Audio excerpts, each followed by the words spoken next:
to the flag of the United States of America, and to the republic for which it stands, one nation, under God, indivisible, with liberty and justice for all.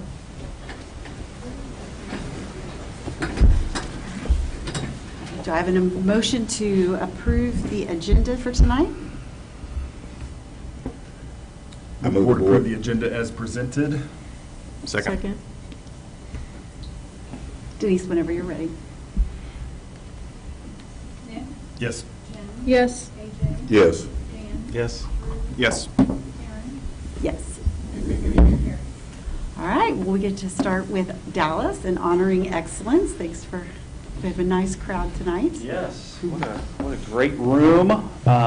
Sometimes I'll say, like, this might be the best honoring excellence ever, and I might overhype it a little bit, but I think tonight is the best honoring excellence ever.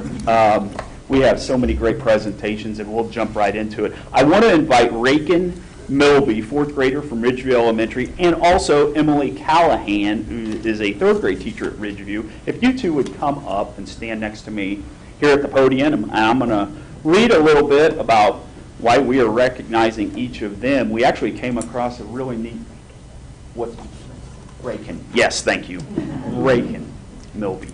So you guys just stand right here, and I'm going to embarrass you for just a few moments. So we're going to introduce you. This is Raken, right here. How are you? Good. All right. Raken Milby was in Miss Emily Callahan's third grade class last year, and through lots of writing and bookmaking, he discovered that he's the kind of kid who truly is an author. Though Miss Callahan's contact with two authors and consultants, Matt Glover and Carl Anderson, Raken's work was shared with them, and they loved his informational book about Ridgeview, especially since he had a specific audience and purpose in mind. Mr. Glover and Mr. Anderson asked to use it as a student work sample in the book they were writing, titled How to Be a Better Writing Teacher. Their publisher just released the book a couple weeks ago, and today it's officially out on Amazon. And a side note that Raken's book is currently in a basket in the office with other child-authored books about Ridgeview, so visitors can read and learn while they wait at Ridgeview Elementary. How cool is that? So let's congratulate Raken Milby, fourth grader at Ridgeview Elementary. Here's an award. Congratulations. Good job. Well done. Let's stand up here with Mrs. Callahan. We want to make a presentation to her, too, okay? This was actually submitted by Dr. Tyler Shannon, principal at Ridgeview, and I appreciate him for submitting this last week. Here's what he said. Miss Callahan epitomizes the essence of a Liberty Public Schools educator. Her remarkable qualities and attributes have endeared her to countless students and families over her illustrious 20-plus year career. As her principal, two outstanding characteristics stand out.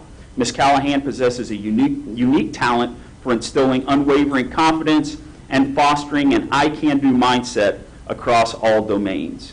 Under her guidance, students depart her classroom with a profound sense of identity as readers, writers, mathematicians, and overall good kids, reinforced by affirmations that echo consistently day in and day out. Without a doubt, Ms. Callahan is a truly exceptional teacher deserving to be celebrated. Let's give her a round of applause.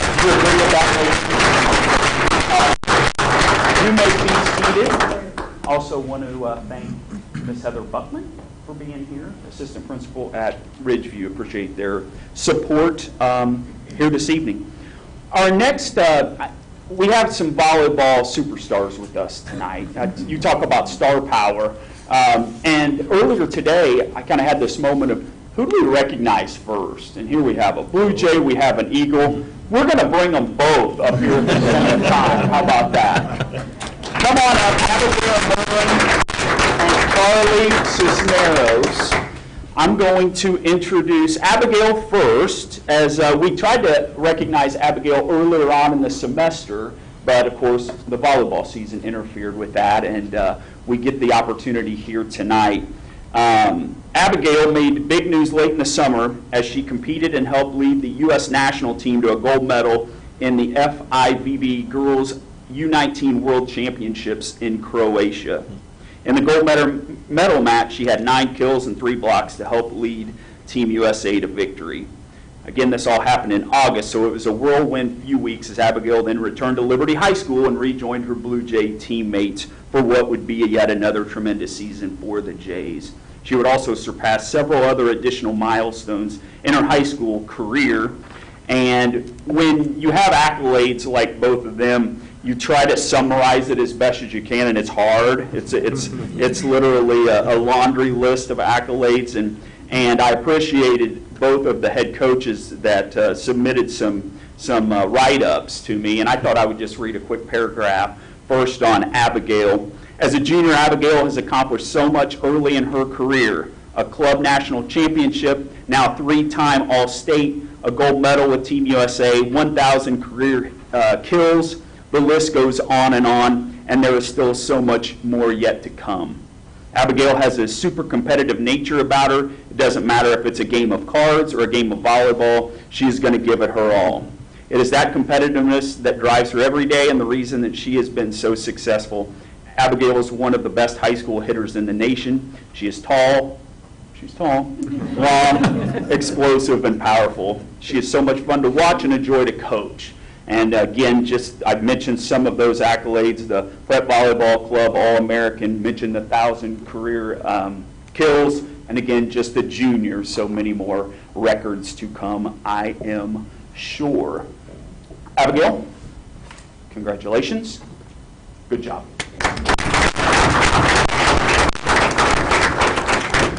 And appreciate April Fleming, head coach of the Blue Jays, for being with us here this evening and for submitting that. And next, want to introduce everyone. And we've had Carly in, I think, was that last year or year before? I think so, it was last year. The Gatorade for the Gatorade Player of the Year. So I'm going to read a little bit about what Coach Dowden submitted.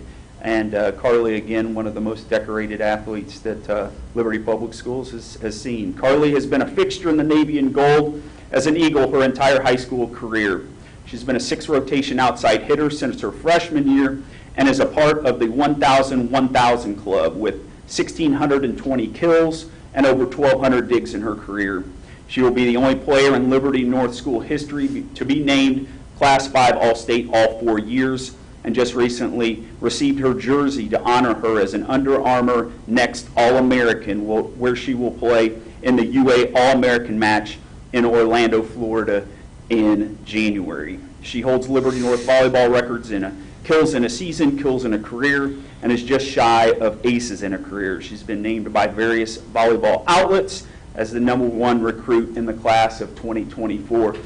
Pretty neat side note that we have the top recruit in the class of 2024 and the top recruit in the class of 2025 in this room right now. That's pretty impressive. So again, congratulations, Carly, on the All-American designation. Have fun in Orlando, and Carly is actually off to the University of Arizona in January. She is going to be reporting to Tucson. We'll be thinking of us in January when we're back here in Liberty. So big congratulations, Carly Cisneros.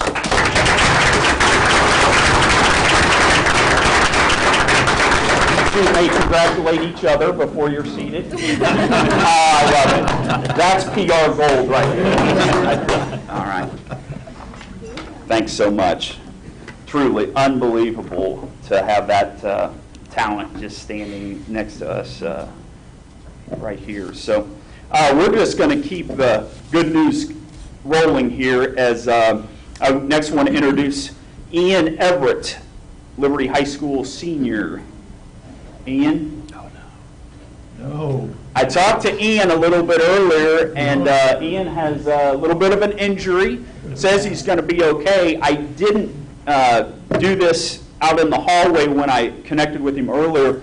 If I'm ever going to have a chance to beat him in the swimming pool, it's right now. And I still don't think it's going to happen. Let's read a little bit about Ian. He was actually here just last year. Ian, another All-American. Ian put the icing on the cake, or maybe even the cherry on top of the cake, with his amazing performance at the Missouri High School Swim and Dive Championships held in St. Louis earlier this month. Ian won 2 individual events that included the 50 freestyle and the 100 freestyle. His winning time in the 50 freestyle was a new Missouri big class record. To add to the trophy case, Ian was then named the MISCA Class II Swimmer of the Year following the state meet. To go with all the medals, trophies, ribbons, and everything else they have presented Ian over the years, he was also a 2-time All-American swimmer, and similar to Carly and Abigail, will go down as one of the most successful athletes to compete in high school sports and in the program at Liberty High School. And he is off to the University of Indiana to swim for the Hoosiers coming up next year. Congratulations, Ian Everett. Thanks for being here. Also want to thank Coach Murphy for being here tonight to support Ian and all of his. Ian will be really easy to replace next year, right, Coach? Thanks, man. We are going to finish up. We want to recognize Ava Powers from Liberty North High School. Ava, come on up. Ava's shy, if you don't know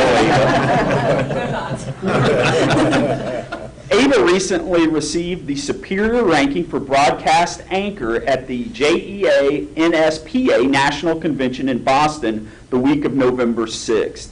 This is the highest award presented, and Ava was the only superior in her category. Great job.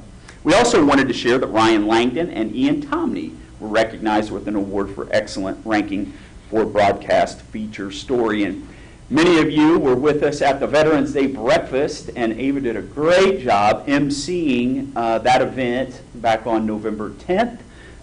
Did fantastic. And what was so neat about her day, you talk about being active and involved in your school experience. This was Friday, November 10th for Ava. She wakes up, she emcees our Veterans Day breakfast at Discovery Middle School. And then she was also, and this was recorded, but you were also one of our hosts for our Veterans Day video, our Salute to Veterans. And then we have Liberty North football game at North. She sings the national anthem at the game that night, and then goes from there and directs and produces the broadcast of that game, the web stream that evening. So Ava's doing remarkable things, and again, we continue to be in talks about her potentially interning with us in the communication office next year. So we'll just continue to plant that seed. She is great. So let's give a big round of applause for Ava Powers.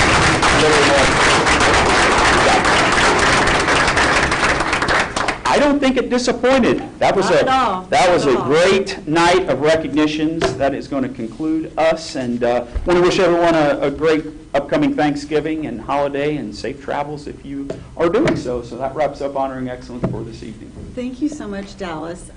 Is it our tradition for individuals? We do. We have state champions. State championships. So we do need, we're going to take 10 minutes to chat a little bit here, but before we do that, it is our tradition when we have a state championship for the board to give you a standing ovation. So I'm going to lead us now. Congratulations, Ian.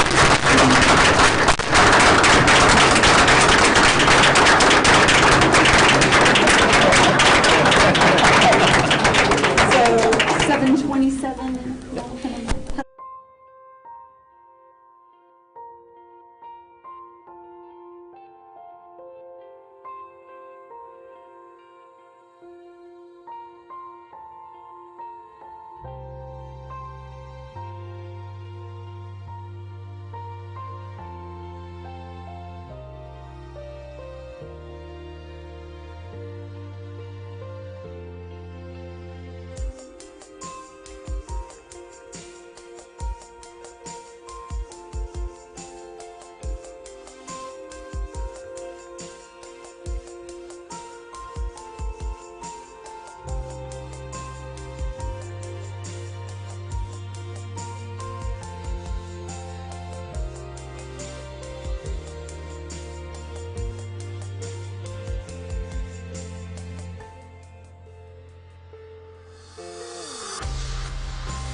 start the public comment section of the meeting. I'll go, Denise, we don't have any cards, no cards. I'll give it, this will be a chance, I'll read our little blurb in case anybody does have some. For public comment, speakers may address any subject concerning Liberty Public Schools and/or education. Board members will not engage in debates or discussions with those speaking, other than to seek clarification of their comments. Speakers will address the board from the podium, are asked to keep remarks concise and to the point, and will not repeat what someone before has said. A person or persons may speak only once at the meeting. If several patrons wish to speak on the same topic, the board president may restrict the input to 1 or 2 spokespersons. Each speaker shall be limited to 3 minutes. Profane language or comments that constitute a threat to the safety of others is prohibited. Spontaneous comments from the audience will not be tolerated and may close public comment. In the event board members agree the normal flow of business is being unnecessarily delayed, they may, by majority vote, waive or end public comment. Concerns brought forward during public comment may be addressed by the superintendent or appropriate staff members, usually within a week. And this is part of our policy, board policy BDDH-1, public participation at board meetings. And thanks to our loyal following. That's right. Okay, seeing as how we have no consent agenda, no public comment, we will move to our consent agenda, agenda item 4. Our adopted rules of parliamentary procedure, Robert's rules, provide for a consent agenda listing several items for approval of the board by a single motion.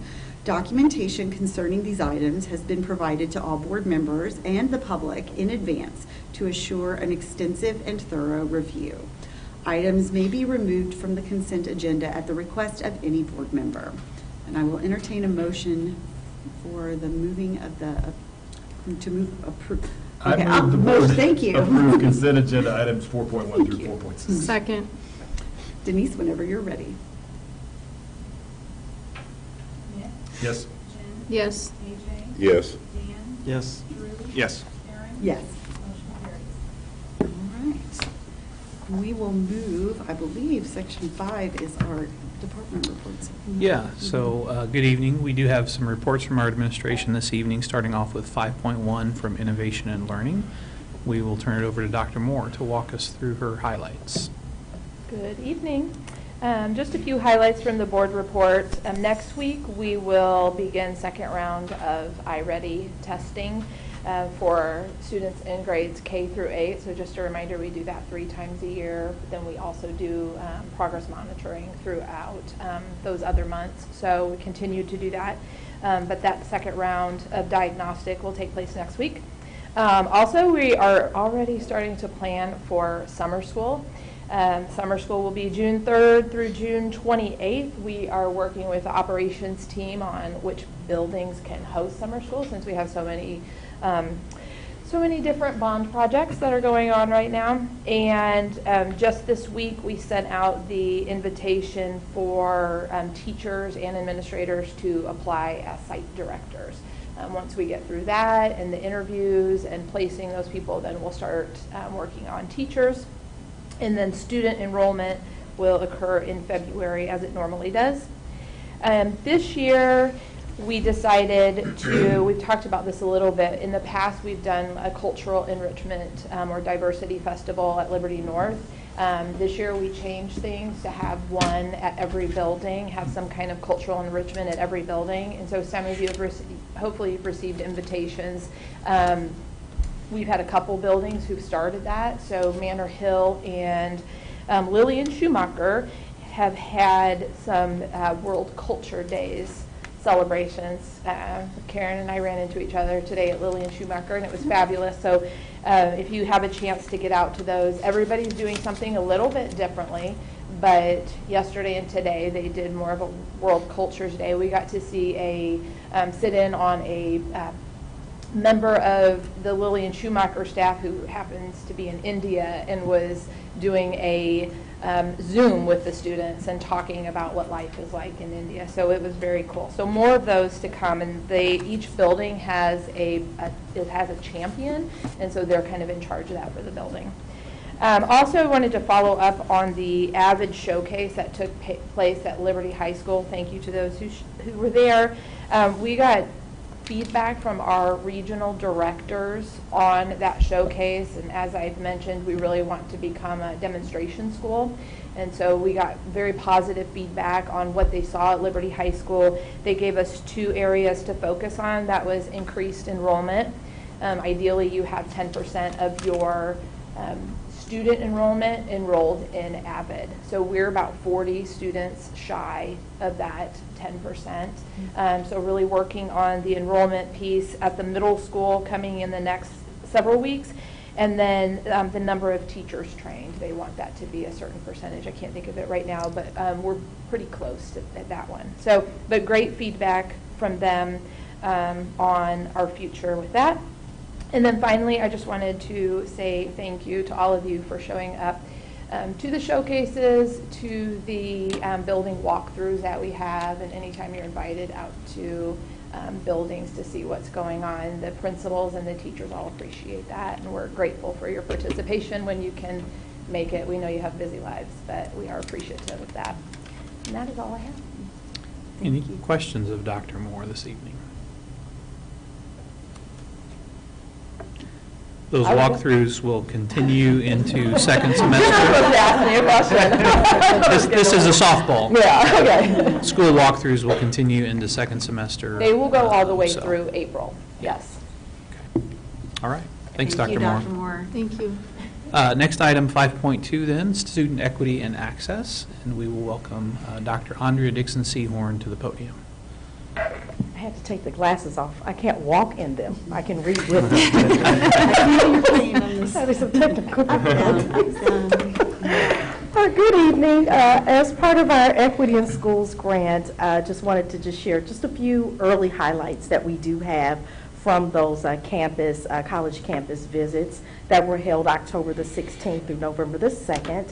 As I've indicated in the report, Career Center visits will be held starting November the 30th and run through December 8th. But this is our early data that we have in terms of the number of students that have, again, 8th grade students only, that have attended either a 2-year, that being Maple Woods Community College, or the rest of them being 4-year colleges. So we're very excited about this, that this is pretty much representative of all 8th grade students. There are some that have also opted to visit the Career Center. So we'll have that data in more detail, and we'll share it in our annual report that we develop and submit in December. So that's forthcoming. Also wanted to share on behalf of Rebecca Bressman and our Student Services Department that the Liberty Alliance for Youth, LAFI, is sponsoring the Youth Leadership Summit for LPS Middle School Fresh Clubs again this year. FRESH stands for, I had to get clarification on, well, what exactly is FRESH? Finding Reasons to Exercise Safe Habits is what FRESH stands for. I know, always learning something.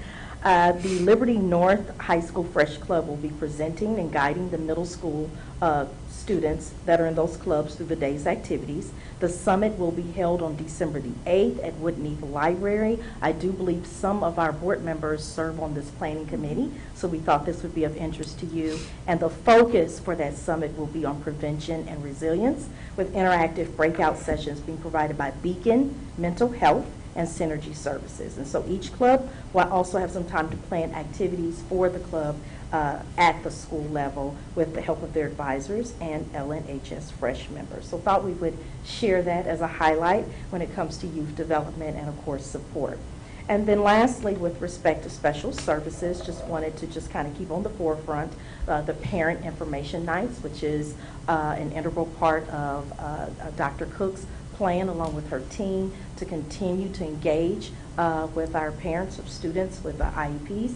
And so the next Parent Information Night will be held on December the 6th from 6 p.m. to 7 p.m. And then we'll have representatives from each level of our schools, so early childhood, elementary, middle, and high school. And the focus will be on just that whole transition process from ECC, the elementary to middle, and middle to high school. So looking forward to that evening with our parents. So those are the highlights of what I thought would be of interest to you on this evening, and I'll gladly take any questions at this time. Any questions of Dr. Dixon-Seahorn? Just one. Is there a follow-up survey for those 8th graders who took the... We are working on Okay. that. We'll be working with Colleen, because Yep. this is very important for us to get some more formal feedback from Yep. students. I did have the opportunity, you've seen in my weekly updates, to actually go on a couple of those field trips, so I did get some anecdotal data from Yep. students, like, we love this, Yeah. especially when it comes to the swag gifts that they get, and they're walking to campus. So, but yes, we will follow with a more formal survey, so Yeah. we can figure out just what else we need to kind of work out in terms of details as we move into year 3. Beautiful.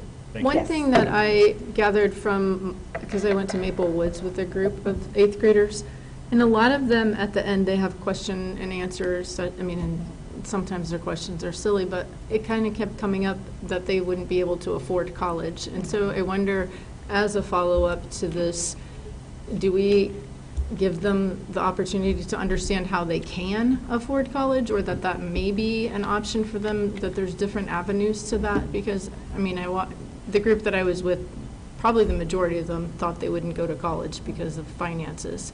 So I just, as a follow-up to those, Concerns. yeah, maybe Right. we have some information for them.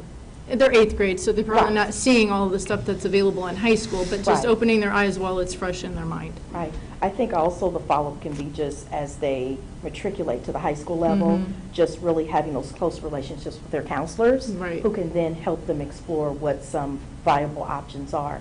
Right now, this is about planting the seed for college is a possibility if that's your desire. And so I think that you're right about, we've got to also help them understand how it can be financially feasible Mhm. in terms of 'Cause I think just they knowing what just shut off. scholarships are and other opportunities. So that's something we can continue to work on. Is School Links available to 8th grade? That's how Okay. that's how they enter their ICAP Okay. information, yes. And that ICAP piece is pretty integral to all of this, Mhm. along with informing kids about career centers Yes. and A+, as far as the A+ Yes. program, to make that more affordable, but then Mhm. also just completing your FAFSA, Right. all the way to here are all the scholarship opportunities. So Right. I know there's a lot to absorb as an 8th grader. Right.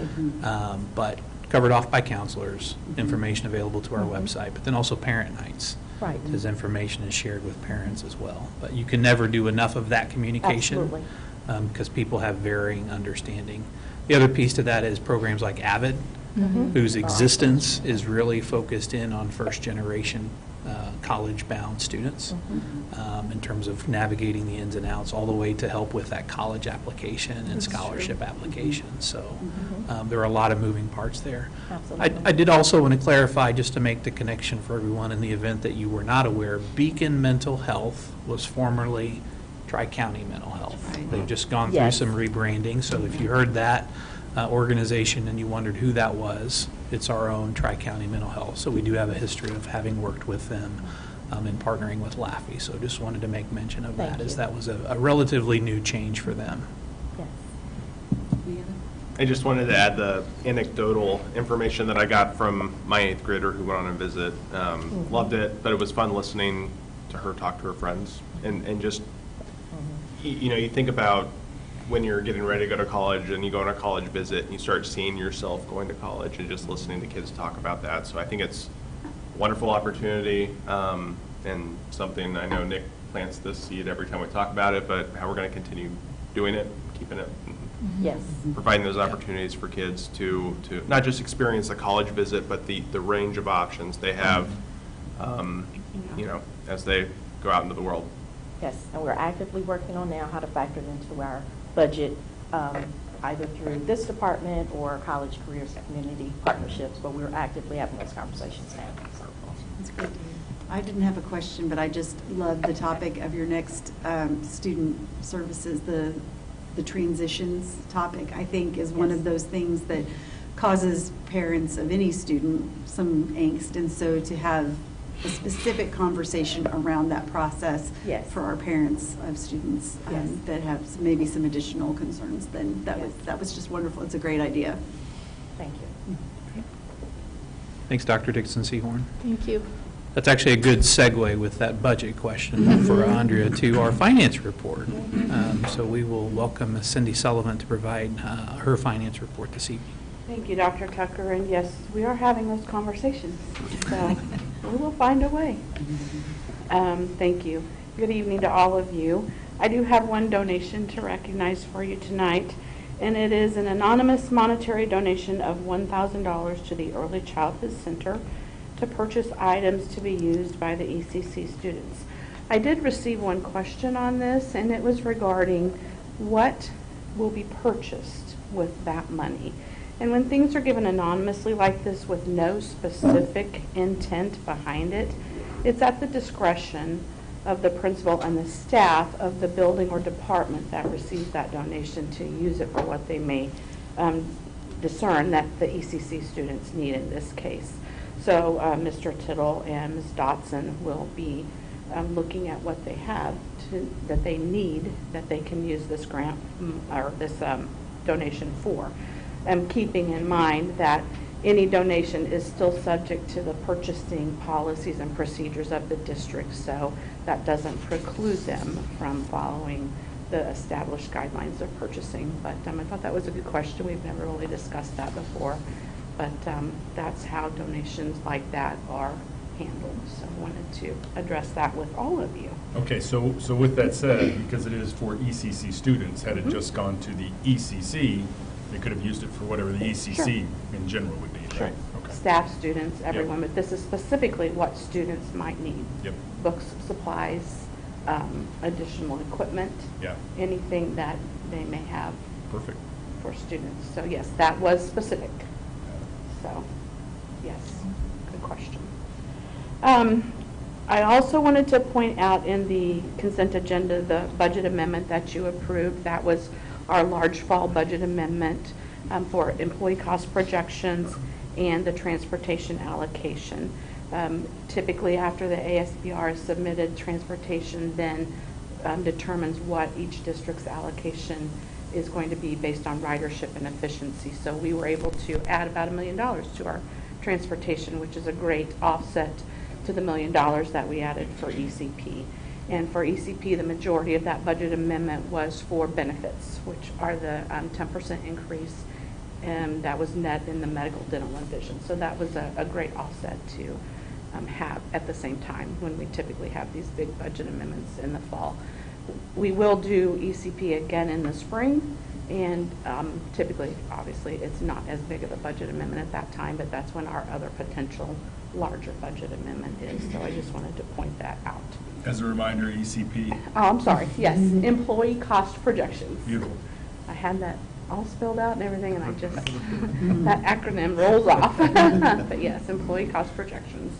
So typically, as you know, when we hire in May and June, those things aren't necessarily budgeted correctly for because we are estimating what they may hire in as, and I've explained before, I think that we were very well staffed at the beginning of school, better than we have been for quite some time, so that added some budget there too. So it's money added, but it's a good expense to have at this time. Some other things we've been working on. Senate Bill 190, we've been continuing to analyze fiscal notes that we receive with updates from our underwriter and from the county. We are anticipating that will go to a vote by the county commission next week, and I imagine you will talk about that a little bit in your update. Or now. Or now. To speak to that, we learned last Thursday that was likely to be placed on the agenda for the county to bring up. We checked late Thursday afternoon, Wednesday afternoon, I believe it was. We checked late Wednesday afternoon. It was not on the agenda. Later into the evening, it was actually, the agenda was amended, so that was placed on the Clay County Commissioners meeting agenda for discussion. And so it was about an hour lengthy discussion on that subject, some great questions posed. The county auditor, Victor Hurlbert, shared his numbers as best as can be provided, knowing that we're forecasting and making some projections, which are actually predicated on numbers that, and the methodology that the legislature was using last legislative session. And I think there's still a lot of uncertainty as to how it might impact the county overall, but certainly individual taxing jurisdictions, with school districts being one of the larger taxing jurisdictions that benefit from property taxes, obviously. So fast forward, it's anticipated that will be back on the agenda November 30th. How that is placed on the agenda has yet to be determined, whether it will be for further discussion or whether it will be for action and consideration. So we have engaged as a district on a couple of occasions with individuals from the county. Had a preliminary meeting with Commissioner Nolte and Auditor Hurlburt a couple months back. More recently, had a meeting and conversation with Commissioner Nolte, Commissioner Lawson, along with Auditor Hurlburt. This was more recent with several school districts represented, other superintendents from across the county. And so we'll share that information with you as far as the fiscal impact. As a county, it's anticipated that it's $2 to $3 million initially, but keep in mind that is year one. So then as you go to year 2, 3, 4, 5, and beyond, that then grows in terms of the amount of tax credit awarded, right? That then results into the impact fiscally or from a revenue standpoint on our district. So as you look to 10 years out, in that given year, it could be as much as $30 million because it's compounded over time. And of course, we know that as we're dealing with that age 62 and that senior citizen population, in some years, certain citizens will age into qualifying. We also know on the backside of that certain people will have passed away, and so then consequently you kind of have those coming in for the first time and those that are no longer eligible, I guess, for lack of a better way to put it. So those are factors that we're thinking in, but relying on the county, relying on the auditor for those numbers, and being able to do a side-by-side as far as impact on our school district and other taxing jurisdictions. So more to come in that respect. And I will note, as the county auditor, as they're working through these conversations, he is updating his numbers based on things that have not been considered in the past or things that are brought to light or as the bill has changed, as their draft ordinance has changed. So just, I think Friday, we got a new revised estimate. So they are actively looking at it and discussing how to break down the ordinance that they're proposing. And I think they've actually changed the ordinance at least once, their proposed ordinance. So. And that was the ask Thursday evening from the commissioners, was for additional calculation. So the auditor was going to go back and put pencil to paper. But he's done a good job, to his credit, and his staff, of providing each taxing jurisdiction a one-page kind of fiscal note that we'll certainly pass along to you all for your awareness as well, so that you can have your eyes on that. So we were told earlier on that there was a need. We conveyed this, but then it was also affirmed, a need for additional community engagement, just awareness around this, more from the impact, so that people have visibility to A, what they might receive if they qualify for the tax credit, but then B, in respect to the impact on these taxing jurisdictions. That was affirmed Thursday evening with Commissioner Nolte's remarks as they were closing the discussion on the need for ongoing engagement on the subject. I just don't know if that will come prior to a vote or after a vote. So time will tell in that regard. So will you keep us abreast of if it actually is on the agenda? We will, yeah. As soon as we know. The other night was a little last minute, because initially we thought it wasn't going to be, and then the agenda was amended. I'm glad we caught that to be able to tune in, but we'll certainly do that. As of now, the anticipation is on November 30th. Yeah. So. Okay. So do they show any apprehension, or do they have any other county that they're following, or what are they making this up? They're not making it up as they go, because they've had a few counties go before us. Mm-hmm. Others are watching and waiting and seeing, right? So there are some lessons learned from that standpoint. And to Cindy's point earlier, they've made some adjustments from when we first met with them. One example in particular is debt service, right? So then there are some debt service provisions in statute to protect that revenue stream, because you have to make your debt payments, right? So that was not initially in the first draft of the ordinance that we saw. It is now in the second draft. The other thing to your question is, kind of what's the tenor of everyone, and it varies depending on commissioner to commissioner to commissioner. That was a pretty engaged conversation. It wasn't no animosity or anything like that. I think people just want as accurate of information as they can possibly get to then at some point make an informed decision. The other sense is that something will likely be brought up in this legislative session on the subject. or down the road, someone could file for this to be litigated. So we know that that is likely on both fronts, just a matter of what that might look like. So very open conversation the other night on Thursday around it. So. And also to your question, Dan, I don't believe that any county will have the same exact legislation. No. Everyone that I know of so far has tweaked just a little bit differently with different provisions. So they may be learning from each other, but they also have their very own. And I think everyone realizes the need to do something. I think the only commentary that I heard was perhaps that it be a little bit more needs-based or targeted as compared to everyone qualifies if you're eligible, right? So that was really the only kind of differentiation that I was hearing among that conversation. So. Well, the statute is so well written that that was common ground. That was noted. That was common ground among all the commissioners, and to a T, everyone that spoke acknowledged that.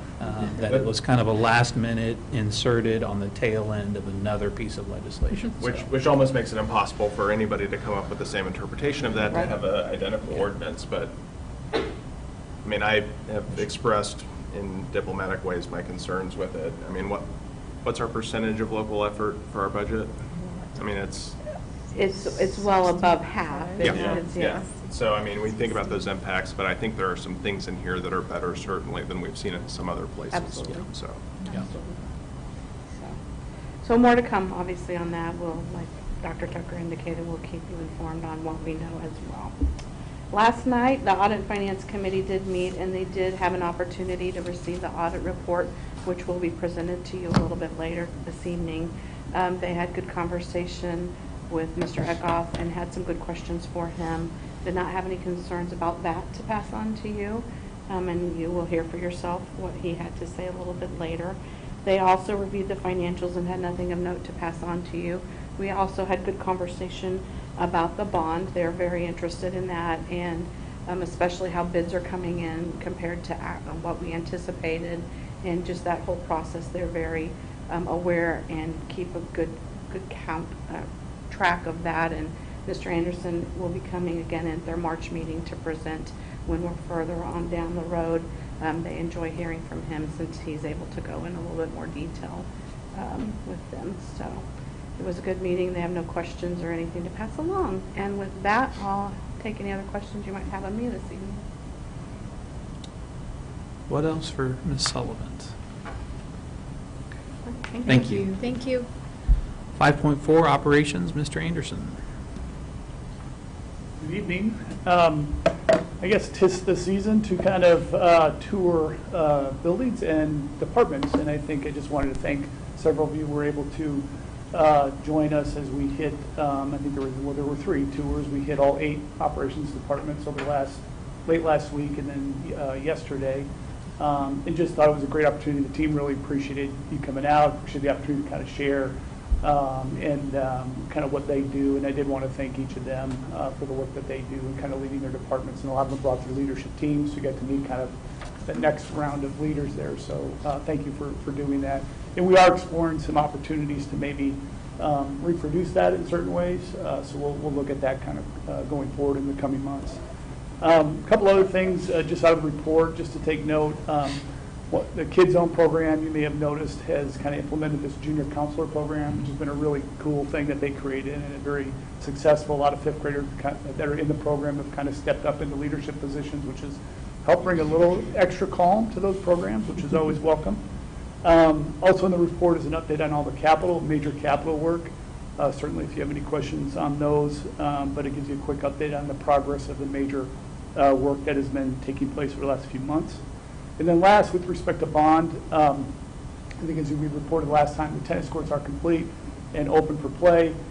Baseball, softball, which is obviously a very time-sensitive project, we're still getting pretty encouraging reports on the anticipated schedule for that work and having those up and ready for the start of baseball season in spring.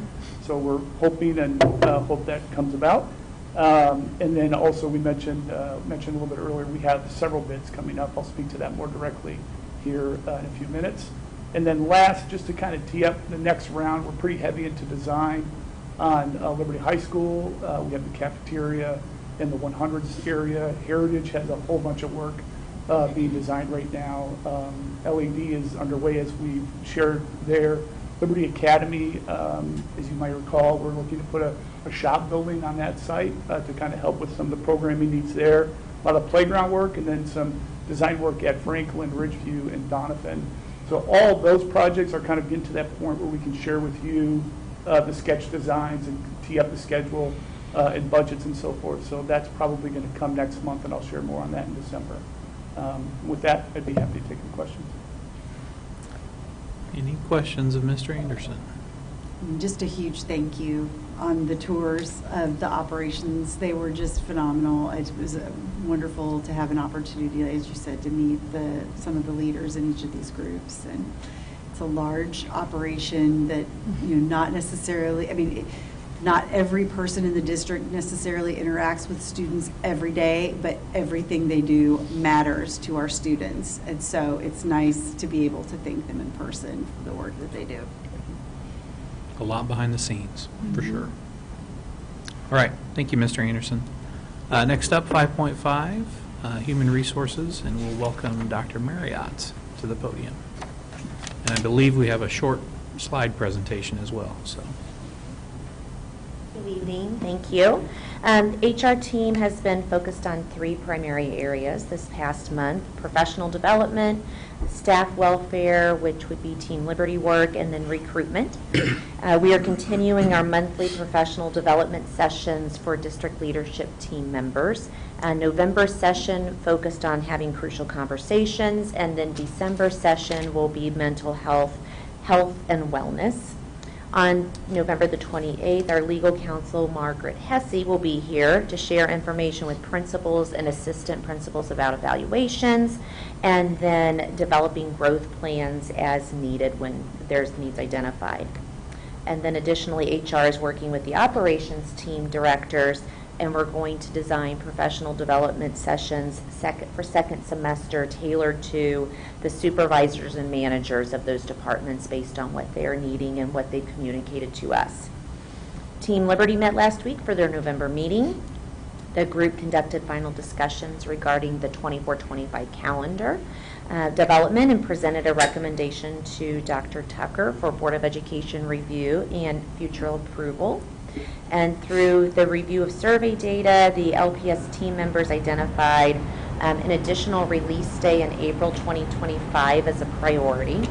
And Team Liberty also began preliminary discussions about compensation priorities for the 24-25 school year, and they will continue those discussions in January. And then anticipation of 24-25 staffing needs, HR hosted a student-teacher breakfast on November the 15th to thank our current student teachers as well as our student teachers for the second semester. And we wanted to express our thanks to them for selecting LPS as their student teaching experience, as well as sharing information about the interview and hiring process that we have at LPS. And we hosted 12 student teachers and district level leadership team members as well as board members at the breakfast, and we look forward to potentially seeing several of them as future LPS team members in the future. And then Denise is going to present or share on the slides a summary. I wanted to share a brief summary about our benefits open enrollment session that we conducted. So go to the next slide. So our benefits team and HR conducted benefit information sessions in a variety of ways to share information so that our team members could select the best plan that's appropriate for their needs. They hosted 27 informational sessions, which included 2 virtual sessions, and they had over 600 employees attend those sessions. And then they also hosted 1 enrollment assistance event at support services in which they could work individually with team members to help them select their plan enrollment. Let's see, benefits open enrollment began on the 25th of October and concluded on November 7th. 91 employees accessed, it's called Advent Counselor, which helps them select a plan and gives them advice based on information that that individual employee provides. And then we were able to confirm 2024 enrollments as of last Friday. And just for comparison of what our health plan selection has looked like for our teams over the years, what you'll notice on the left those are the zero deductible or the higher cost plans associated for our team members, to the second column on the right, which is the high deductible plan, and you'll notice a significant increase over the years of staff members enrolling in those high deductible plans. To the next one. And then as well as our dental plan selection, our HR team members did a lot of education about the plans that we have available and offered through the district, and so you'll notice on the next several slides an uptick in some of the buy-up plans, such as the dental service, as well as vision, and then the accident coverage as well showed an increase in those plan purchases. And critical illness is another one that they added to.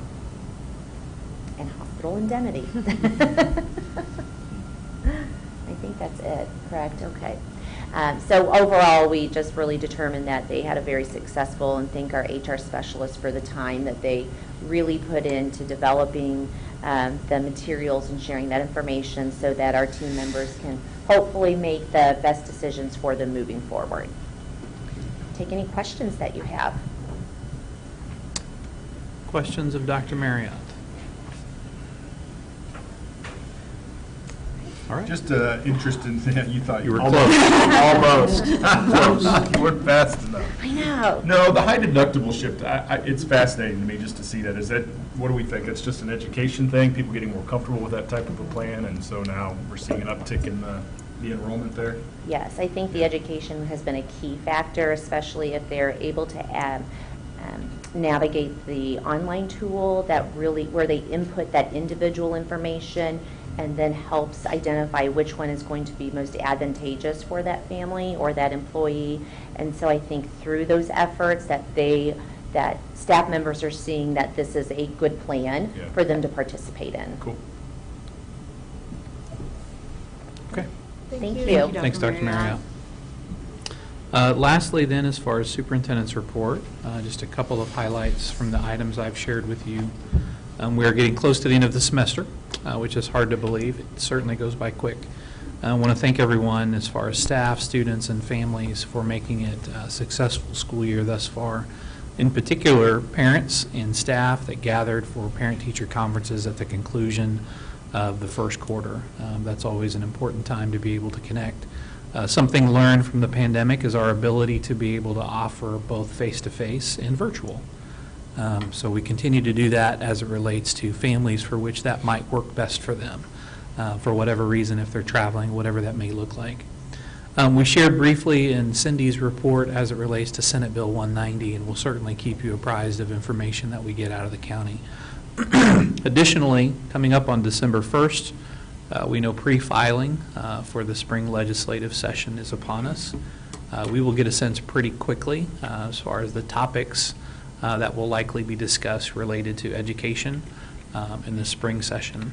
Oftentimes it takes multiple iterations for a bill to see its way to completion, whether it's one session that then gets to the next or to the next. And so we'll likely see some topics that we've seen in years past as well.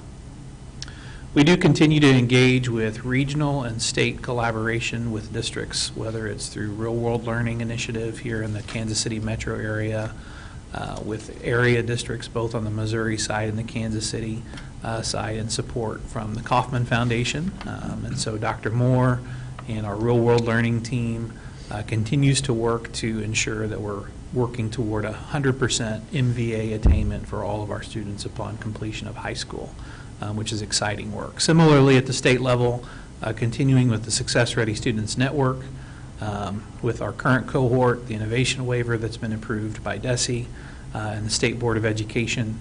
The next big challenge would be in respect to trying to get a federal assessment waiver. And so those conversations are still ongoing, and we'll keep you informed about that if that is successful. And then lastly, in and around that work, we know that there's a vacancy at the state level with our commissioner indicating her resignation at the end of the year. potentially some new state board members to be appointed as we look to elections, and Governor Parsons bowing out and a new governor coming onto the scene. We know that there are a lot of things that could happen as it relates to public education in Jefferson City. So we'll keep you informed of that in hopes that our Success Ready Students Network collaboration is not disrupted.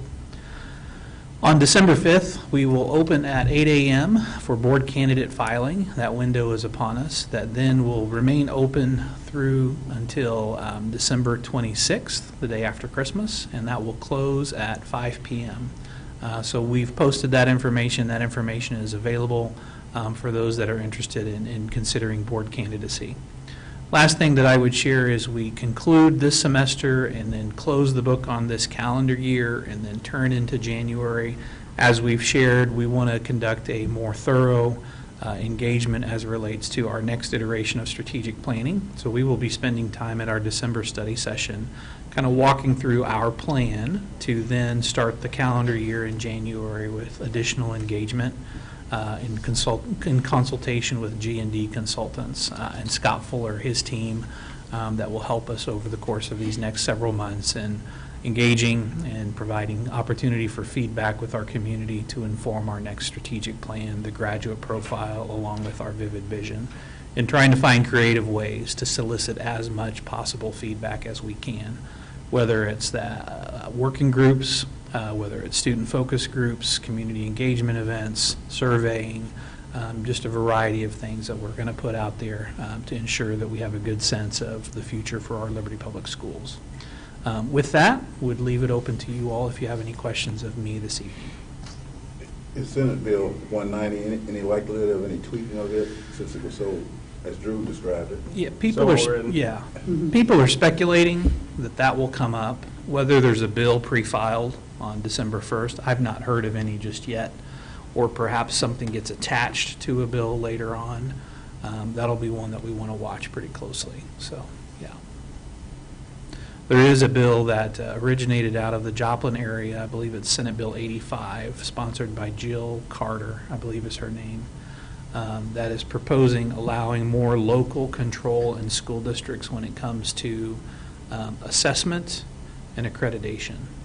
And that got some traction last spring. There was a bit of reworking that's occurred over the course of the last several months. We anticipate that one will be refiled, and that will be it will receive a lot of attention this spring session, we believe.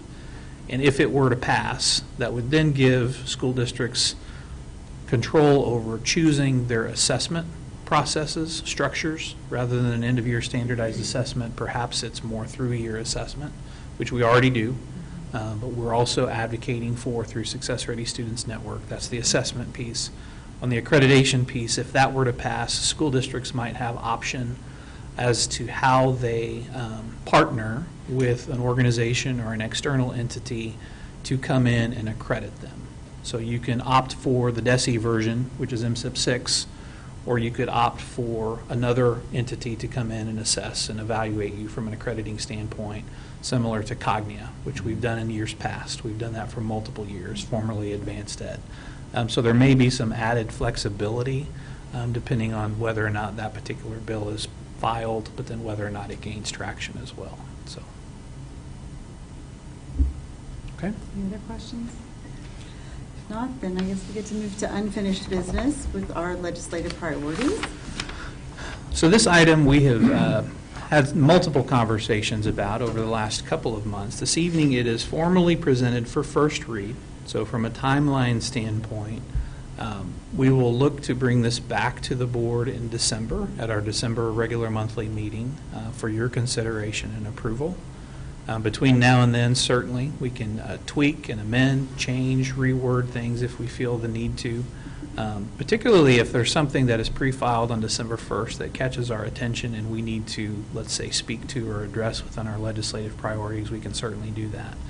As we've talked over the course of this fall, there was some discussion at our last study session to be able to capture a couple of introductory sentences within the document, really just to showcase, we're about innovation, we're about learners, certainly our graduate profile and our vivid vision. So we took a run at that, and included a statement at the beginning of the document that reads, "Our collective commitment is to meet the needs of all learners to ensure their basic needs are met while equipping them with the essential skills needed for success throughout life. We continue to enable our students to effectuate the knowledge, skills, and dispositions of our graduate profile, both in and outside of the classroom, in pursuit of our vivid vision." Keep in mind, we also have a cover letter that accompanies this, and we also include our grad profile and our vivid vision. So you might take the next couple of weeks and provide any additional input that you have. Our aim to have your action at the conclusion of the month of December, so that as we go into winter break or early into the calendar year, we can send that information out to legislators and certainly connect with them along the way. So I appreciate everyone's feedback on this to date. And again, let us know if there's anything further you'd like to see added or changed within that document. Okay? Thank you. All right. Anything else on that before we move to new business? All right. 2023 bond construction bids. We've spent quite a bit of time on this, from facility master planning and conversations internally with administration. You all have dove in to get a better understanding of this as this moves forward, but wanted to turn it over to Mr. Anderson this evening to walk us through several items that we have for you to consider. Yes, thank you. As mentioned in the outline here, and as we've been discussing over the past 6 months or so, we have significant bids come forward. We're bringing them, drawing them out of consent, which has been our typical practice, and highlighting them for discussion in under regular business. I think this is certainly the poster child for that, because of the sheer heft and scale of work. And I think, as I've mentioned over time, if you add all of these 5 projects up, it really totals up per year the most we've ever done for a whole season of bond work for our district. So it's pretty significant level of work. There are 5 projects that are within these bids. We bundled the 3 storm shelters at the Discovery South Valley into one. We did that together just to take advantage of the economies of scale and the similarity of projects. And then the distribution center is a standalone bid item, and then the tech rehab renovation in the former Mid-County Library building. So what's outlined and provided here is not only the letter from Newkirk Novak, our construction management group, outlining what they have presented to us in terms of their recommendations, but then following that is the tab that shows all the competing bids for the work. We were very pleased. We had, for all these projects, a very healthy and aggressive bidding environment. We're very thankful for that. I think we've benefited from that extremely significantly. And in the processing of this, I think it has been mentioned in the past, we have a pretty significant team that kind of comes together as we receive the bids. We debrief afterwards, something that makes sure everybody's been compliant on their submittals, making sure they've kind of done what is required just in terms of that straight submittal. But then after that, Newkirk Novak works very closely to evaluate the bids to make sure they indeed everything makes sense and they comply with all the statutory requirements, and there's confidence that they can perform the work before they would quote them up as the recommended lowest best bid. And so that's what they've done here. They've done that in all 3 cases. Some of these bids were pretty close. Some of them came in significantly lower than what the estimate showed, and we think that was in part because of the attractiveness of the bid. I think the attractiveness of the district. We're really good at paying our bills.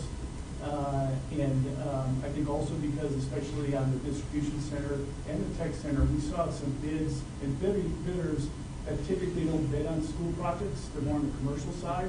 So those are pretty unique projects, so we saw some crossover of other groups that submitted. And so with that, I'd certainly be happy to take any questions you may have, but would appreciate consideration of all these on tonight. All this is kind of running a fairly tight schedule as we get moving into turn the calendar year and get ready for getting some of this work started in early spring into the summer. So again, with that, we have a question. So I know some of the bid tabulations have a line item for an allowance. Yeah. Can you explain a little bit more about what that means? Yeah, and it really, there's alternates and allowances that are, there's a couple different things going on there. The allowances are only evaluated as part of the bids that are selected, right? So they don't go through all of them, and it's just to determine that each of these have provided an allowance for work that would be required associated with the project. Okay. That might not necessarily show up initially during the bidding activity. Yep, okay. And then based on policy, we typically select the lowest bid unless there's some other reason to not do that, correct? Yeah, I think the best way to put it is, in the design process, it's mostly art. You know, I mean, there's just a lot of that, the design and the back and forth, and can be very interesting at times. When we get into the actual construction documents, and then when you get into bidding, it flips more to science mode. I think we're very particular there. I think when it comes to specifically bidding, since I've been here, I think even back in time before that, the district has been very careful in this space. And if it is, the inclination would always be for low bid, but we always follow up with an evaluation of the firm. Are they capable of the work is significant. We also will check references, just to make sure we have the integrity to perform it. We've had a couple occasions over time where we've had some concerns, and there have been a couple occasions that we have gone with the next bidder because they flubbed something, or they clearly weren't able or up to do the project. But that's after careful examination. And then the other part, I think this is really important, when we sit around and deliberate these things, some of these are pretty close. You know, I have my team of 3 primary people. You've met them, Steve Oldrich, Justin Preston, Jason Gray. And then we have the Newkirk Novak folks, usually it's 3 of those guys. And we have usually a couple architects. And we process them out collectively. And it's always good when everybody's aligned on the same page, so it's a good indicator. And so especially in those closer calls, we evaluate a little bit deeper and push and prod a little bit.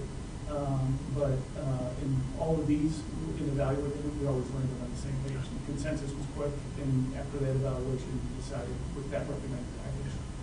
And Newkirk, based on their experience in the marketplace, probably has a good handle on a lot of different vendors and their capabilities. Not that you all don't, from our standpoint. We don't deal with all these all the time, right?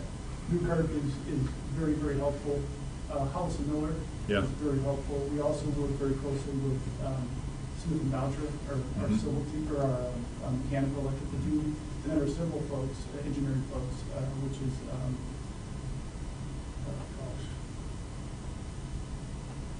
On the spot. Names. Yeah, We can edit that into the video later. Acme Company. But, yeah, so really they all kind of work to evaluate kind of the reputation of the firms, because they see those guys all the time, other districts and other jobs that work on. Okay. And with construction, it's a little bit different than just purchasing, right? Because there's statutory requirements for lowest responsible bidder. So we're really looking at, in their bid that they provide, is it responsive, and does it meet all the things we put in our bid solicitation? And sometimes there's less leeway if they're the lowest and they meet those responsible. So, if you look through that bid tabulation, we've got a few that are non-conforming on some things, which means they weren't responsive in their bid, and so there's risk in picking those folks, right? So. MKEC engineering. Good job. Okay, so do we ever consider, because my thing is always about the community, and do we ever put any weight in our local companies? Like, if they're not the lowest bid, but maybe they're really close, and we know that they do good work because they do work for us all the time. So what kind of emphasis do we put on those contractors that we know give back to our community, are really involved in our community, that pay taxes to us? Do we have anything that, is that just too touchy-feely? Or is that, I feel like that's a really important thing to consider if really the price is not, if the quality of work and the price is not that different, do we put any weight on that? So what we've done traditionally is, I think by statute, if there's a really close one and one's a Missouri-based business and the other is not, we've contemplated in and around that, based on statute, but not are you Liberty or you Independence, right? We've not gone to that level of detail since I've been here, anyway. And so, yeah, I don't think we have. I will say we have several local contractors that are great supporters of the district and are typically very aggressive, like in a friendly, aggressive way in their bidding. And we've seen that over the years, and we've seen that here with this package. It always doesn't shake out that way. The other piece to that is because of the volume, quantity, they may get certain things awarded to them and they may not get other things awarded to them, meaning that there's a sufficient amount of work of which they're always welcome to put the bid in on. And so in some instances, yes, they've been, the bid winner. In other instances, they may fall short. So that's at play as well. It's not as though they're always going to get it because they're the local folks, to Steve's point earlier, so. We've talked a little bit too about, there's always exposure, especially if you did kind of go that other direction, right? And then what does that look like? And so we can play, we've not only just recently, but in times past when we're super close, we'll have that conversation if it's just effectively a toss-up. But we really put ourselves out there in a different space if we make that decision and if it's very clear that you have very well qualified, great bids, great experience, but ones, even if it's just a little bit lower, we've always gone that route. And based on our policy, the district will select the lowest or best bid, of which all things equal, the lowest wins. Well, and there's a differentiation between our purchasing, which is lowest and best, which can provide some leeway, but for construction, it's lowest responsible. Fair. And so that creates even more risk if you were to roll the low bid and they were responsible. So, I mean, yep. But if it's a contractor we are currently using anyway, then we've obviously determined that their quality. I don't think the language responsible I'm using is not language that says they're irresponsible or unqualified. It's if it's the lowest and everything else is equal and it's the lowest, then the statute really envisions that we on construction go with the lowest. And so that's part of the constraint there. And the responsible is really, is it responsive just to that single bid request, not generally our good functioning relationship and partnerships with them over other projects. So I totally get the difficulty of that because we have great partners and we, I mean, the good thing is we got a lot of work going forward. So, and I hope they all continue to bid on that work. Yep. Yes, I guess. Any further discussion, or do we have a motion? I move the board approve the bids for the distribution center, storm shelter additions at Epic, DMS, and SVMS, and the technology remodel. Second. Denise? Nick? Yes. Jen? Yes. AJ? Yes. Dan? Yes. Drew? Yes. Karen? Yes. Motion carries. All right, 7.2, it's our audit report.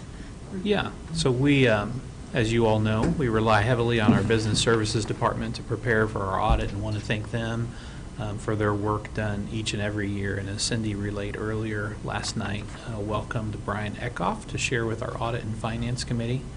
And so we want to welcome him this evening to our board to provide us our auditor's report for this year. So welcome. Thank you. Good evening. I'm Brian Eckhoff with Westburn & Company. We're going to do a brief overview of your financial statements. If you have questions, you can ask me as we're going through, or we can address them at the end as well. So the first slide is going to be the independent auditor's opinion. And if you see on the screen, you'll see the red box says they are presented fairly. So this is a clean audit opinion or a good audit report. So it's exactly what you want to see in your audited financial statements. The next slide is going to be your statement of activities. It's kind of a different financial statement because it has your expenditures down the left-hand side offset by revenues through the middle of the page to show a net cost or net benefit for that specific function. Normally the one I always highlight here is your food service. Just beware, this year is your last year of 100% free for food service, so your net revenues or your net profits from your food service this year are a little overstated. They came in at about $743,000, so that is almost double what you guys are used to in food service. So just know that starting next year, we'll go back down to where we're not making those significant increases on food service because we're not 100% free anymore. The other line is the community services.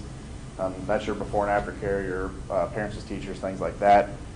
Normally districts just want to know, hey, what's that costing the district? You know, it's a cost of doing business, but what is that cost? So for you guys this year, that's about $792,000. So next slide will be your balance sheet. You can see as of June 30th, we had $197,000 or $197 million between the three funds. Your special revenue fund, that is your teacher's fund for salaries and benefits. Standard procedure is to take that to a zero balance as of the end of the year. So your general fund was sitting at about $47 million. If you look down below, you can see those various fund balances. We'll talk about that in a minute. Your debt service balance was at $41 million, and then your capital projects fund had those unspent bond proceeds in them, so it's sitting at $109 million. So the next slide is going to show you all of those fund balances. In your general fund, you can see we had scholarships that are not spendable at $55,000, and then we had some restricted amounts from those scholarships of $885. Moving on down, you can see since you're making money on food service, DESE requires you to track that balance. DESE then requires you to spend that down on future food service expenditures. So that number is $2.5 million. And then your student activities, that's your clubs and organizations. That's about $1.3 million. And then the remaining balance in your general fund of about $43 million is unassigned, and that is for your day-to-day operations of the district. Your debt service fund balance is always shown as restricted because that is restricted by your outside bonding agents. And then your capital projects fund, you had $98 million of unspent bond proceeds as of the end of the year. So that is restricted because that's bond. And then the remaining balance in your capital projects fund of about $11 million is always shown as assigned because that'll be used for future capital projects. Because I'm sure you totally recall what our food service number was last year. Is that up or down versus the 2.5? Well, it's up that $700,000 that you made this year. Got it. So that's okay. Yep. So every year we make money at growth unless Yep. we purposefully spend it down. Yes. On items. Got it. And with you guys actually normally making money on food service, eventually DESE will come in and ask you to come up with a plan to spend it down. They don't want you to keep building that balance Sure. up. So, Okay. all right. This is the statement of revenues and expenditures. Total revenues this year were $214 million. Total expenditures were $209 million. And then you can see the proceeds from the bonds of $120 million. So the actual net change in fund balance this year was almost $125 million increase due to the issuing of those bonds. However, if you look at the general fund, we had an increase of about $4 million. Your debt service balance increased $14 million, which here in a few slides you'll know why. It's because you have a balloon payment due in this current year. And then your capital projects fund, obviously, we're still having those unspent bond proceeds, so we're sitting at $109 million. So the next slide is going to be a summary of all of your debt. We started the year with about $144 million, ended the year with about $233 million because of the issuing of those bonds.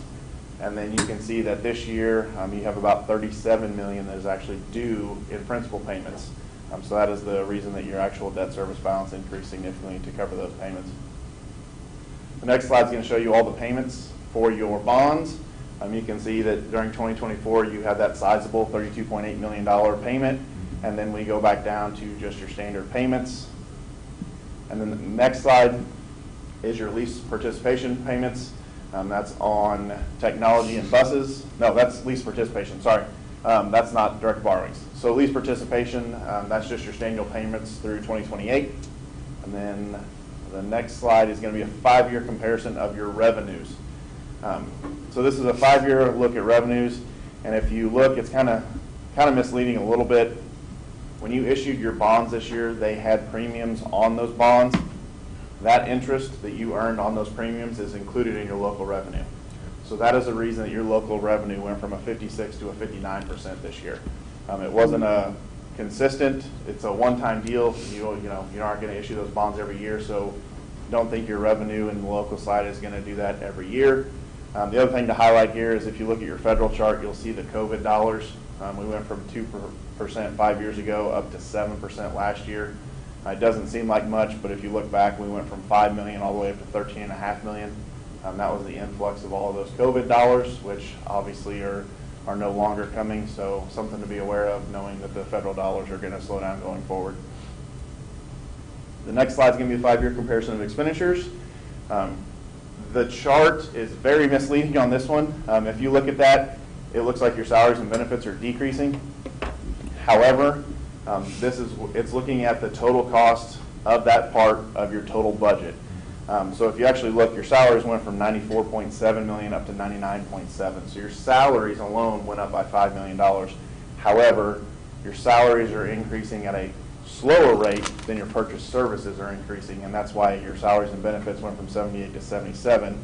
Your purchase services actually increased at a quicker rate, and that's why they've gone from 11 to 12%. So don't look at the chart and think that you're not increasing your salaries and benefits. You are, and you're doing it at a normal rate. It's just not going as fast as your purchase services are. So the next chart will be a 5-year comparison of reserve ratio and your average daily attendance. Reserve ratio, you guys have always been consistent right around that 28% mark. You're at 27.92 this year. We consider that a healthy, financially stable school district. The average daily attendance, DESE is paying on the high 3-year high out of the, instead of the 5-year high. COVID has changed that back. So this is something to keep an eye on. We can see the average daily attendance has continued to decrease over the last 4 years. So that means our funding will be going down as these numbers continue, unless our average daily attendance starts to increase or they change the SAT, and then it has a whole different effect. So just keep an eye on it. I'm sure that the administration will keep you guys posted on all of that. So next slide is the Missouri laws and regulations. While we're here, we look at Missouri laws and regulations when it comes to bidding and budget. You know, you guys are having a lot of construction, so we do a lot of testing on your construction. And on the screen, you can see that it says it's fairly stated. So this is another clean opinion or good audit report, so exactly what you want to see. The next slide will be the internal controls. We don't give an opinion on internal controls, but we use it in our risk assessment. If we come across anything in internal controls, we bring it to your attention. And you can see here that it says we did not identify any deficiencies in internal control. So exactly what you want to see again. Next slide will be your uniform guidance audit. You have more than $750,000 worth of federal expenditures, so you're required to have a uniform guidance audit, also known as a federal audit or a single audit. And this, at the bottom of the page, you can see it says we did not identify any deficiencies. So this is a clean opinion on the federal program side of things. And the next page is actually going to show you unmodified means good report or clean opinion. No all the way down except for the bottom one means there's no findings, no comments, no recommendations. At the bottom of the page, you can see that the 3 programs we tested were the special education cluster, Title I, and then the Education Stabilization Fund. So that's the 3 areas where we did all of our testing. And then the very bottom one, auditee, qualified as a low-risk auditee. You did not qualify as a low-risk auditee. It is because when they wrote uniform guidance, they wrote it for accrual basis financial statements. 99% of the school districts in the state of Missouri are cash basis financial statements, so you will never qualify as a low-risk auditee. Just know that it requires us to audit a higher percentage of your federal programs. Do not change your financial statements to accrual basis, stay cash basis. Just know we'll audit a higher percentage. And then the next page is the none and none. That means there's no comments, no findings on the federal program side of things. And then the last thing is, this is just a little change that we made to your transportation. When the ridership was uploaded to DESE through the application of state transportation aid, the less than 1 mile kids were actually included in the less than 1 mile and in the regular riders. So we had to take them out of the regular riders and only list them once in the less than 1 mile. So we did make a little change to your application, but that is the only thing that we did this year. So overall, it's a clean audit. It's a good opinion. Financially wise, we're looking good as well. So questions for me? Any questions? When you go through Note E on the tax abatements and incentives, what's the inputs that come into that as you guys take a look at it? So it is anything we can get our hands on from the county and the cities. Yep. We don't dive into it. We analyze it compared to the prior year, and we look for any kind of analytics, but we don't go into the support of it or anything like that. Yep. Okay. And to my knowledge, it is the only place in which all of that information sits and is readily available to the public. So gathered from the City of Kansas City, the City of Liberty, Port Authority was the third, and then pilot payments, which then are run through the county, is my understanding. So if you ever have a question on how the district is impacted in terms of TIF or abatements, this is the spot to go as it relates to that fiscal year. So, great question. And is sorry, you or Ms. Sullivan, Port Authority is new this year? I don't remember seeing them before. It is not new. We have lumped it with the Kansas City. Got it. And because we got timely reporting from them this year, we broke it out. Okay. Yeah, and it's pretty minimal. Yeah, it's It's tiny. very small. Yeah. Right. I just had all the documents to Yeah. show which piece it was. I mean, we have a huge port near here Right. that we use for shipping, so. And that GASB, that's a GASB requirement. That's been around now for how many years? 10 plus? Has it been that long? I think it's 4 or 5, Okay. something like that. And it's kind of depends on where you live, on what information you get from your county. Sure. Yep. Anything else? A motion? I move the board approve the 2022 to 2023 annual audit. Second. Denise? Yes. Jen? Yes. AJ? Yes. Dan? Yes. Drew? Yes. Karen? Yes. Motion carries. Thank you. Thank you. Good evening. Thank you, Brian. All right, so now we're on to item 7.3, which is our 2024-2025 academic calendars. Thank you. You have 2 items uploaded under this agenda item. As Dr. Marriott mentioned, one of the tasks of Teen Liberty this semester was to go to the drawing board in respect to the 24-25 academic calendars. We appreciate them doing that. And the 2 documents are first and foremost the district's academic calendar that then informs Epic Elementary's calendar, as we know that they are on more of a year-round model. So you have those drafts that are provided for you, and I want to hit on just some highlights, kind of key dates that are of interest to everyone, specifically around the LPS district-wide calendar. So if you're thinking about 24-25, August 8th through 12th is new teacher orientation, tentatively scheduled. August 13th through 20th would be our teacher in-service, with the first day of school being August 21st. A few other dates that are noted there. One item we did include this year as just kind of a public service reminder for everyone is free and reduced lunch application deadlines. There was some discussion about making certain that that was elevated so that people knew, had visibility on that to ensure that those that are eligible are taken care of and meeting that deadline. December 20th would be the end of first semester, with winter vacation beginning December 23rd. Schools being closed through January 3rd, with teachers coming back on January 3rd for a teacher workday. Classes resuming for second semester on January 6th. Fast forward, spring break is always of interest. March 24th through 28th would be our spring break. And coordinating that across the Northland in terms of some shared programming among other districts, be it Northland CAPS, Excelsior Springs Career Center, Northland Career Center are the 3 main ones we collaborate with, along with Maple Woods and Early College Program. Is that a line with them? It does. Okay. As far as we know. It depends on where districts are at in their planning. North Kansas City has been in a pattern of creating a 2-year calendar. So they have the next 2 years built out, which assists because they are the host for Northland CAPS in particular. So we kind of lean on them to coordinate across the Northland. So then the last day of school being May 23rd, as far as the last day of school. And so that is the academic calendar that we're sharing for you this evening for first read. We'll bring that back in December. Certainly if you have questions or anything like that that you need clarification on, please let us know. Flip then over to the EPIC calendar, and just a couple of differences to mention here. In regard to new teacher in service, that's starting a little earlier, July 25th through 29th. Teacher in service the week of July 30th through August 6th. Their first day of school would be August 7th. Fast forward through those dates, you have a lot of similarities tied to our district's calendar. Once you get to looking at their last day of school is tentatively set for June 6th in terms of Epic Elementary School. So again, we appreciate everyone's input on that. Behind the scenes, Bob Citro in this building in innovation and learning kind of works his magic in terms of hours and minutes and crafting a variety of scenarios for Team Liberty to be able to look at and respond to. Anything else to add to that, Dr. Marriott or Ms. Sullivan? I know you all have sat close to those conversations. Again, would present that to you for first read and solicit any feedback that you might have between now and our regular monthly meeting in December for your consideration.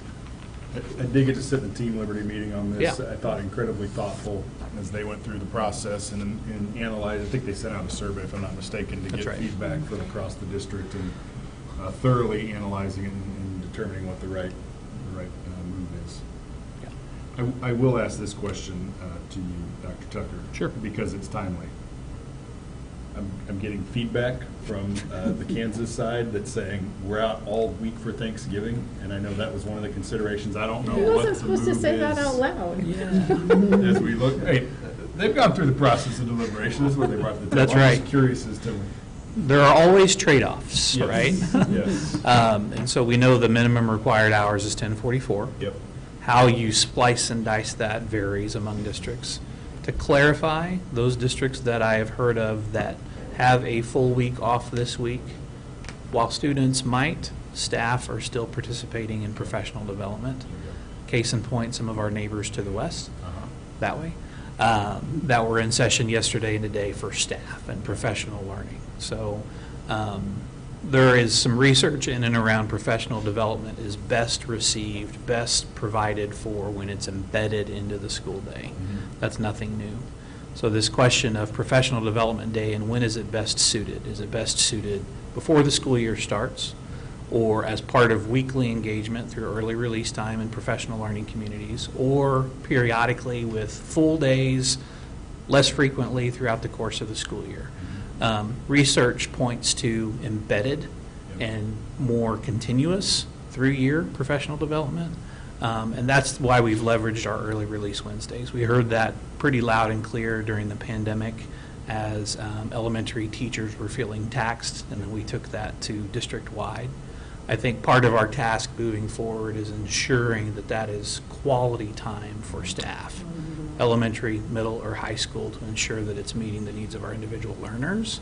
That's not what you asked, but it is related in and around that and how we choose to go about doing that, especially if through-year assessment is more of a focus and personalized learning is more of a focus. I'm of the opinion, and research points in this direction, you need more consistent opportunity for staff to gather and discuss data, be it academic or be it well-being, whatever the case may be, to be able to work on behalf of every single learner. So that's a longer than anticipated answer, I guess. But okay. Thank you. All right, well, then we'll have more on that next month. And then we'll move for now to 7.4, secondary course proposals. We do have a couple of items and wanted to turn it over to Dr. Moore to hit on proposed secondary courses for next year. Thank you. These are very easy, minor changes. The first one is AP Pre-Calc. We currently have a advanced Pre-Calc course, but we do not have it designated as an AP course. And as we try to get more students to take those rigorous courses, we would just like to change it from advanced Pre-Calc to AP Pre-Calc. And so we're ready to do that. Our teachers are ready, and we'll submit, once approved, we'll submit the syllabus to get it approved by College Board. And then the second one is our CHAOS program, so that's computer hardware and operating systems.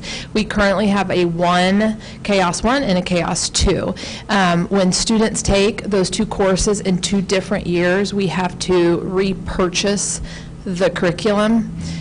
So it's about $8,000 a year for the curriculum. And so if they take CHAOS 1 and last year and then they took CHAOS 2 this year, we have to repurchase it. So it actually saves the district money if we make that a year-long course instead of 2 semester courses, and then we're purchasing the curriculum one time. And through that purchase, students also can test and get a credential, which then will earn them a market value asset. So again, just 2 courses turning it into 1 year-long course. And those are the only 2 for next year. Still the best class title, by the way. Yeah. Of all time, that's right. Yeah. Oh, no, I took a law school class called Guns, Bikes, and OSHA. It was great. So, but yes, I like it. So that's not to vote on, or just for That is just, what do you know? information right at this point? Information only at this point, so then we'll bring that back forward for future consideration. Did So- Dan, did you have? oh, Yeah, I Mr. had a Kukowski. question Sorry. on the pre-calc. A couple things. One, I don't know why anybody would want college credit for pre-calc. I mean, Fair. calculus, but I don't know what degree program would say, oh, if you had pre-calc, you satisfy our requirements. So, and doesn't moving it to AP, I mean, our teachers are the same, I'm sure the content's similar, but these calendars do create, with the AP, it changes your test dates, doesn't it, to wrap up a semester? Or am I off? And does it confine us more by doing that? I'm just wondering whether I can understand why we want to create more opportunities for those numbers. I just don't know practically whether this adds value. You want to speak to that, Dr. Moore, or? I think anytime a student can take an AP course and have the rigor and be ready to move on to the next level, I think is a good opportunity for our students. I would say, like with AVID, part of that program, they're required to take AP courses. And so this is an opportunity maybe where they can take that course, but they're not going to go on to that next level. Do you take pre-calculus in college? And that's the question. It Yeah, depends, that's the what I'm paying for transferability, this. the transferability is going to vary from university to university. Yeah. Right. And we're still Where paying if for you it. score, I mean, Avid, if you you score know, a pays for 3 it. or above, and you're going to an institution that recognizes that, then they may honor that, right? Even as an elective. As far as a math degree, again, I'd have to dive into the degrees to know one way or the other, whether it's fulfilling that higher ed's requirements for that particular institution. The other piece is that it actually creates some greater flexibility, and this is generally speaking, regardless of the content area, whether it's AP or dual credit. So dual credit requirements in Missouri through the Higher Education Commission require that you possess a master's degree in the content area. So to teach dual credit social studies or dual credit mathematics, I must have a master's degree in history, I must have a master's degree in mathematics or whatever related field, right? AP actually gives you more flexibility in that you don't have to have that content specialty from a master's standpoint or a graduate standpoint, that then with a bachelor's in history, I could teach AP U.S. history, for example. And I know Mr. Gates gets this pretty closely from that standpoint. So it actually creates more opportunity, especially when staff may come and go, and you may not always have staff on hand that have a master's in the content area, so.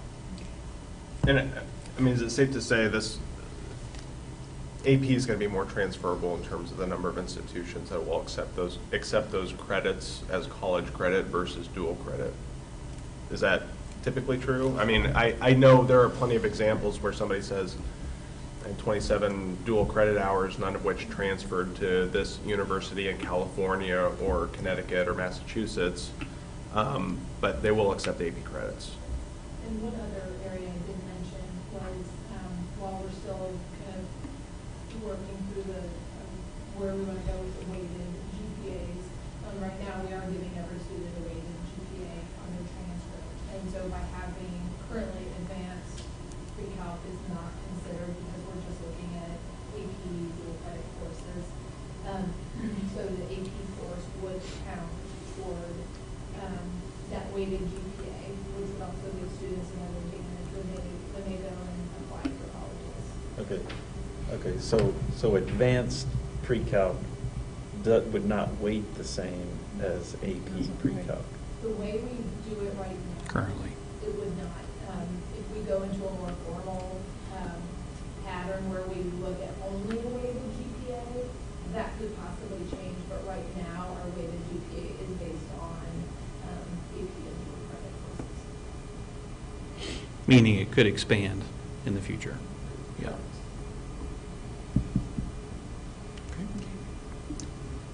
All right, then, Dan, Mr. Kearns, you okay? I know, I'm just trying to. My questions are So done. you're good? You're okay. Okay, that was helpful. That was helpful clarification for me as well.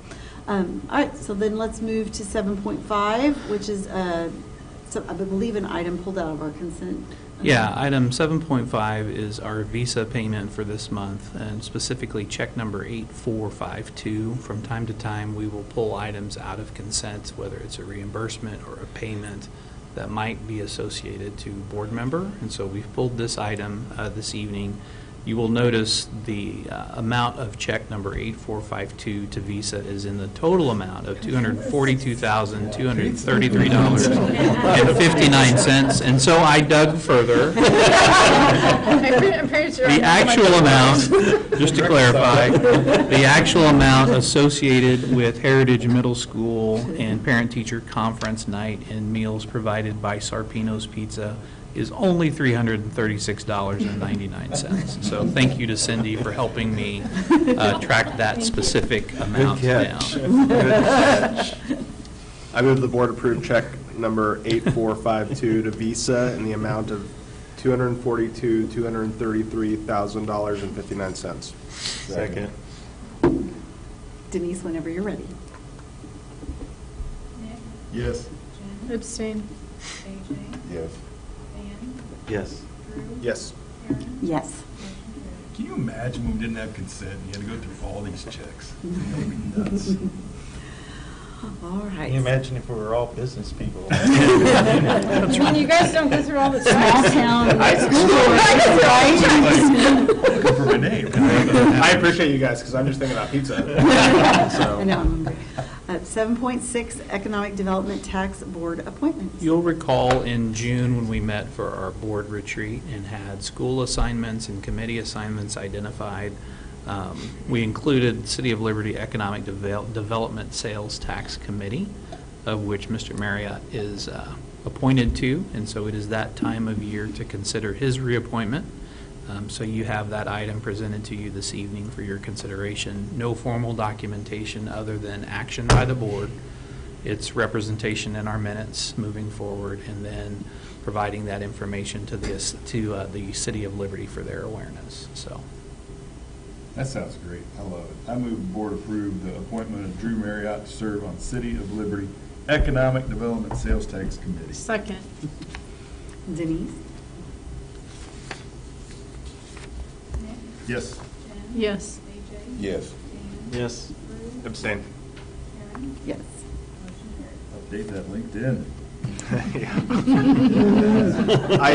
I mean, for your awareness, I've been on it for the last year. You only get credit for it now, though. It'll be a full 12 months. right? Thank you for your service. That's right. Yes, thank you for your service. Okay, we have a couple of contracts and purchases under 7.7, emergency purchases. We'll turn that over to Mr. Anderson to walk us through those. Just to this month, under policy PJF 1, we have emergency or expedited action requires us to move ahead of the board meeting quickly. We do that and then follow up, as we've done here tonight, put them in front of you for approval. After the fact, first is the harvesters, the Food Action Network, and that's related to our back snack program. We had to kind of pull that together pretty quickly ahead of the normal schedule of things. And then also second, Summit Achievement Center, running into some transportation challenges with some of our special needs students. And we're able to kind of secure an addendum on the agreement with currently we have with Summit to help us in that space. So we appreciate consideration of both of those tonight. Any discussion or a motion? I move the Board board. approve the emergency purchases actions as listed. Second. Denise? Nick? Yes. Jen? Yes. AJ? Yes. Dan? Yes. Drew? Yes. Aaron? Yes. Motion carries. All right, we get to item 8, and 8.1 is legislation or advocacy. So I think since we last met, we had the MSBA conference where we had the advocacy plan adopted. I don't know if any either of you, AJ or Drew, had any comments on that. Not really, no. It was less eventful last year. I think the introductions and discussion of the rules lasted longer than the actual proposed changes, so, yeah. I did note that one of our proposed changes made it into the document about April elections, and so that was good. And that one did not offend anybody and warrant any discussion, so it got passed easily, so well done, guys. Yay, woohoo. Okay, and then 8.2, anything else on advocacy or legislation? I mean, we kind of talked about that with the priorities, so I feel like we kind of covered that pretty well. Upcoming meetings and conferences, we've got on December 5th, we have board candidate filing opens, which Dr. Tucker covered a little bit, that will run through December 26th, and our election day will be April 2nd, 2024. So those are kind of the important dates to come up, and then you have our list of our upcoming meetings. As well. And just as a reminder, our board secretary is pulled in that direction on the morning of candidate filing window opening up. So we've moved our December study session to December 4th. So look forward to seeing everyone then. Monday morning. Bright and early, Monday Yep. morning. Any board remarks? No, you just said it earlier, how much I appreciate the opportunity to, I mean, not just the schools that we've been visiting, but just to go and experience what transportation looks like and what nutrition services looks like, and hearing from Gary Majors and Kathy Ellemeyer, and just kind of understanding some of those numbers and statistics, and having an opportunity to ask questions and sort of engage was wonderful. I really appreciate that. I forget where I read it from, but there was a one-pager on fentanyl that was quite detailed. Oh, was it Laffey? Well, probably from Laffey. Okay. In any case, I thought it was really detailed and specific, and knowing how dangerous fentanyl is, anything that can be done there to inform parents and children, any consenting adult, it's very important. So I appreciate if it's Laffey, that detail. All on one page. The schools are equipped with Narcan too, right? That's right. Mhm. Yeah. There's one in this room right back here. Yeah. So they Where you have your AEDs, you'll have that supplied as well for distribution. And then as well as the partnership with Clay County Health Department, that makes that readily available to whomever wants to pick that up. So Yeah, they have like a It's little free. old newspaper stand. It's like kind an of old box. newspaper You just open stand. it and you can take them. yeah, grab Put and one go. in my car, Okay. and one in the house. Anything else? The conferences, the national conferences, did we indicate who's attending, or have that been locked in? I don't know that we've not finalized anything yet. If that's something interested in attending, Do please we let have us know. representatives that attend? We have in the past. So we don't send And it's multiple not people. it's not a specific individual. I know the last time we attended, specifically the National School Boards Association. COSBA is relatively new, so if we do have anyone that attends that this year, you'll need to report back and let us know, because this is brand new for us. But in years past, I think the last time we sent a group to the National School Boards Association, I believe, was Philadelphia. And several of us went, and we had I believe we had 3 presentations at that event, and then everything, of course, came to a halt. But if that is something you're interested, please let us know. February for COSBA in Dallas, and then National School Boards Association after Election Day in New Orleans. So. I just had a final comment. I'm obviously not Angie Reed, who could not be with us here tonight, but I know that if she were here, she would say to everybody, because this is about to be Thanksgiving, that we are thankful for all of the people who make this district work, and for all of our students and their families, and I am thankful to work with this group of people up here and the service that they provide, and just grateful for our community, and so wish everybody a wonderful holiday break, and seeing you back soon. Thank you. You want to take a motion to adjourn? I move the board adjourn. Second. Denise?